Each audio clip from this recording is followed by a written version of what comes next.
Ministers are proudly announcing billions of ringgit in new investments from global tech giants, and state governments are fiercely competing to land these projects. But beneath the celebrations, a growing number of everyday Malaysians are wondering how they'll secure reliable electricity and water when these massive facilities plug into the grid. The scale of this influx is massive. Between 2021 and mid-2025, the federal government approved 143 distinct data center projects, bringing in over 144 billion ringgit. Much of this capital is landing in Johor, rapidly becoming Southeast Asia's new data center capital. This surge happened because neighboring Singapore hit strict limits on land, water, and energy, forcing hyperscale developers to move operations right across the border. These developers are acting fast to build out the physical infrastructure required to train and run complex artificial intelligence models in the ongoing global AI race. While these investments look excellent on a national balance sheet, they are subjecting the country's core utility networks to an immense real-time pressure test. Beyond regional spillover, this boom is driven by the intensifying chip war between the United States and China.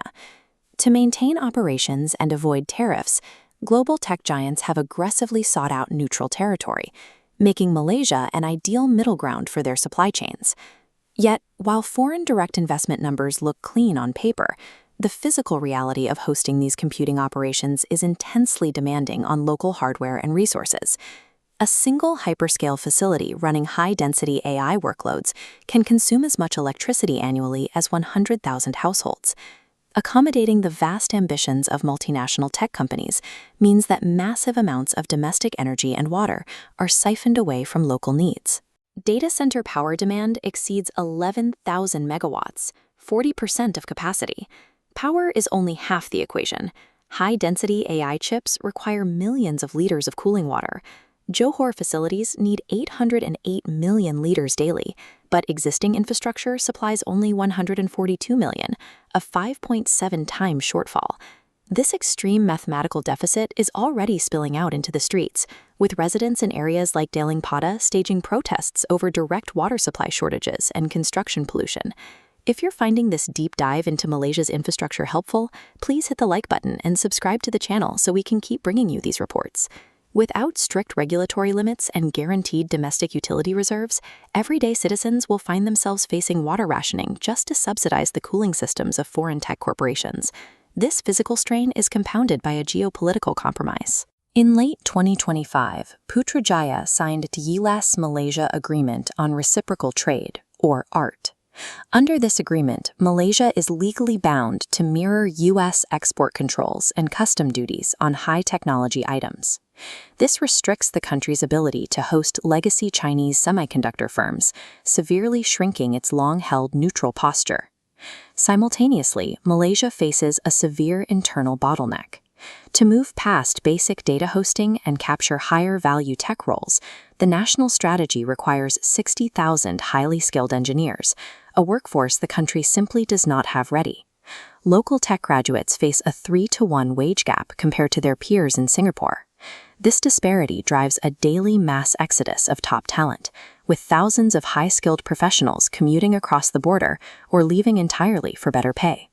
By draining domestic resources to host foreign servers while simultaneously bleeding the engineering talent needed to innovate, Malaysia risks cementing its long-term status as a digital resource colony rather than becoming an active technology player. To reverse this trajectory, policymakers are rolling out specific interventions. The newly established Johor-Singapore Special Economic Zone creates a twinning model, pairing Singapore's international capital with Johor's available land and renewable energy. A key feature of this zone is a 15% flat personal income tax rate, specifically for knowledge workers. This incentive is directly designed to lure that exact Malaysian engineering talent back across the causeway. Parallel to this is the National Semiconductor Strategy. Remaining stuck in low-margin back-end assembly, the government committed 25 billion ringgit to push domestic firms into integrated circuit design and advanced packaging, the exact techniques required to build modern AI chips. Securing these higher-value manufacturing steps is the most direct method to ensure foreign infrastructure investments actually translate into high-paying domestic jobs and national wealth. The final layer of defense against becoming a mere host economy is the government's 2 billion ringgit allocation to build a sovereign AI cloud. A sovereign cloud ensures that a country's critical data, algorithms, and computing power remain physically located within its own borders, operating strictly under local legal oversight. Relying exclusively on commercial hyperscalers means a nation's most sensitive data is subjected to the extraterritorial laws and potential geopolitical sanctions of foreign jurisdictions. Malaysia stands at a crucial point of decision. It has the geography and the initial capital to become a regional powerhouse. But to do so, it must firmly prioritize its citizens' utilities, retain its talent, and build its own technical capacity, rather than simply trading away its water and power for headline-grabbing investment numbers. Thank you for watching. For more deep dives into the policies shaping our global economy, subscribe to the channel and check out the next video.